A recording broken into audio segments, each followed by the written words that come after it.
Well, it's been a hell of a ride, but it's time to end this. Once more, I truly aim to conclude this marathon on a positive note, and thankfully, I found another fantabulous tale showing off that Twilight Zone perfection.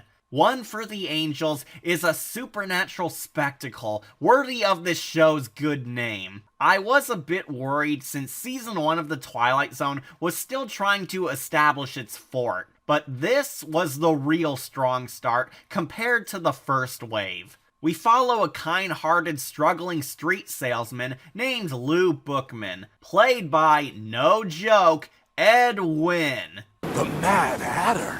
I know I recently criticized this guy on the mediocre meh episode 90 Years Without Slumbering, but sweet toasty tea kettles, Ed Wynn is phenomenal as Pitchman Lou. This is a role Ed totally wins at. He just disappears into this performance and makes Bookman easily the most likable hero of the Twilight Zone. He works wonders here, since his role is somebody who fits Mr. Wynn's persona much more this time around. Lou Bookman is an eccentric doofus who's friends with everyone in town, especially little children. Now, I will warn you that while I do love this story, this was the only element that's kind of dated. Lou pretty much spends a ton of time playing with young children, despite being in his 40s, and in a modern lens, he would likely raise a few red flags. Now, they do imply that he knows the parents too, and the episode states that he's friends with everyone, so it's not too big a deal. But you can tell this was an innocent time, since it's so cutesy how this old dude, not related to anyone, plays with children, gives them candy and toys for free, brings them back to his apartment, and even kisses someone else's little girl when she's asleep. Again, it was a more naive era, but you'll be glad to hear that this is the only hang-up some people have with the tale, cause otherwise the real plot is mega magnifico. Lou is loved by all, but unfortunately is losing faith in himself since he's failed to evolve into a big businessman and has nothing special to show in his life. But to make matters worse, Lou is visited by the Grim Reaper. Cleveland, you mind stepping out of the way? Oh, sorry. Yep, death has come for Mr. Bookman, as it's time to close the chapter of his existence. Death is played by the mayor from Jaws, who's sadly not as hot as mysterious goth lady Death, but he's still a superior Reaper than Peter Griffin. I'm here to keep you from making an error. A pilot error. Geez, I probably should have worn mittens. I absolutely love Murray Hamilton as the Dark Angel, since he's a very ominous yet comically serious incarnation of Death, who has such great chemistry with Ed Wynn's happy-go-lucky character. Lou, of course, assumes this is a trick, but Death makes it loud and clear that he's really in the Twilight Zone. If you still don't know who I am, then you're the most dense man I've come up against.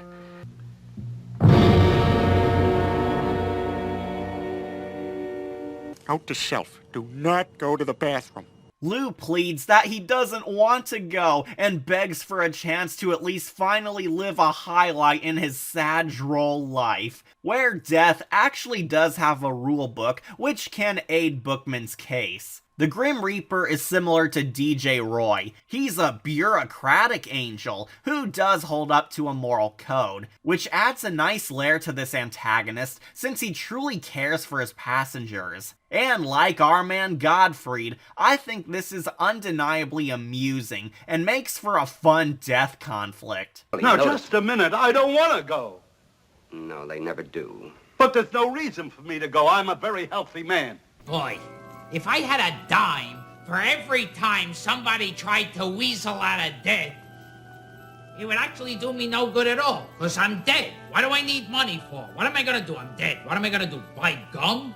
This was actually one of the earliest horror stories where the Grim Reaper is played more lighthearted and not treated entirely as a menacing ghoul. It illustrates that the narrative is going to be a fun romp, rather than the show's usual bleak events. The story is 100% elevated by the characters bantering with one another, breathing dynamic life. However, Lou's battle to extend his life has serious drama to it, since he does all he can to appease death. He soon reads that God will allow him to continue living if, and only if, the dying soul has unfinished business. To which Lou does answer with a valid reason. Lou argues that he wants to live long enough to achieve his dream of making the perfect sale. He hopes to make a pitch so good it'd be one great enough for the angels. He said it! He said it!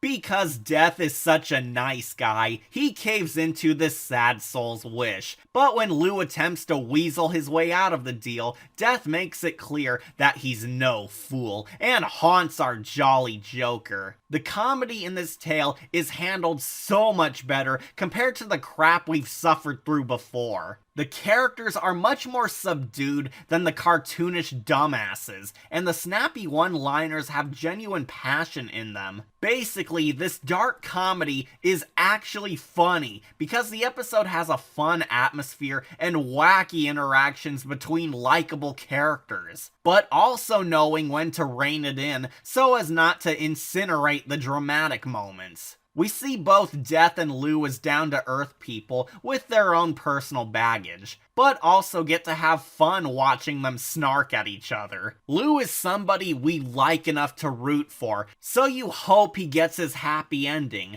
Yet the Angel also has a dry sense of humor that truly shines. It's much more complex than you realize, what you've just done.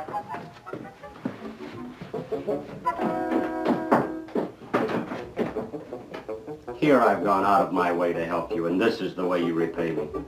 The humor in this has this almost chill Looney Tunes-esque feel, which helps make what would have been a generic deal with the devil plot have a unique identity. Plus, the minor special effects utilized in this are pretty subtle, yet add to Death's presence. The Grim Reaper brings about this dark shadow across some of his scenes when things get surreal. There's a few points where his looming dread is felt by others, and it's revealed that only Lou can see the Angel, since Death is only seen by those who are dying. I also love how we never see Death enter or leave a room. He always pulls a Batman and disappears or pops up unexpectedly. Rod Serling's style definitely makes him stand out amongst Reapers. But as I said, things do get real. Once it grows clear that Lou is trolling Death, the Grim Reaper informs him that he must take a soul back with him, and if he refuses to go, then somebody else will. Death then stages an accident where one of the kids who Lou is besties with gets hit by a car, and she slowly starts to die. The girl even finally sees Death like Lou does, revealing that our ghost ain't playing games no more. Either Lou surrenders himself, or Death will take her in his place. Oh boy, it's quite the shock when this episode, which you think is gonna be silly and carefree all the way, suddenly drops a dying kid into the mix. I love how this one isn't afraid to get twisted. This has more balls than any of the other crappy comedy episodes do. So Death claims that he doesn't want to off a little girl, but he does require a soul to go, since the scales of life must be rebalanced. However, he does have to wait until the girl actually dies at midnight to claim her spirit. And we get to what I consider the Twilight Zone's most bizarre, yet strangely badass climax the show ever had. As you can guess, our lovable dork isn't going to let the kid die, so he sacrifices himself in her place by fulfilling his dream of offering the ultimate pitch. Lou basically stalls for time by spending hours selling his junk to the Grim Reaper so he can allow the girl to pull through her coma. You son of a bitch. Our main man at last makes something of himself by making a sale so great that he impresses a divine angel, which is pretty great as it is heartwarming. Lou at last embraces his demise, but is choosing to go out on his own terms, besting the Reaper. The fact that he scams death is so cool, since it's almost like stories from ancient myth. A mortal man pulls one over the Grim Reaper in order to save a child's soul, which is the surreal creativity that made this saga as masterful as it is. Even Swindle is impressed. Eventually, Death finds out that he missed his appointment and the child survives. But alas, Lou accomplished his life's goal of making a pitch for the angels, meaning that his soul is paying up. It's pretty sad, but if you can believe it or not, the episode manages to end on a heartwarming note. Lou then makes his true final sale, where he offers to be a servant for Death. The Grim Reaper comes to value Mr. Bookman as a worthy opponent, and it's implied that he grants his final sale where he takes our hero as his co-worker at Cherub, showing that Lou's soul was worth more than he thought. Holy moly, this episode is divine. How is this tale not recognized as much as other episodes of this show? One for the Angels earns its wings as a classic because of how much effort it gives to make you care. This story has an unholy sense of fun, enjoyable leads, heavy drama over the price of one's life, an electric sense of energy, and genuine emotion underneath it all. I can't believe I'm saying this, but we finally found a wacky comedy episode from the old school Twilight Zone, which is actually great. I can't recommend this story enough, since it flawlessly displays the charm and demented scenarios that made the Twilight Zone loved for generations. So it goes without saying that I'm granting this masterpiece a gold skull and a perfect score. I love it. Let it never be said that I don't like this show's smaller adventures, because this is a phenomenal product that won't sell you short.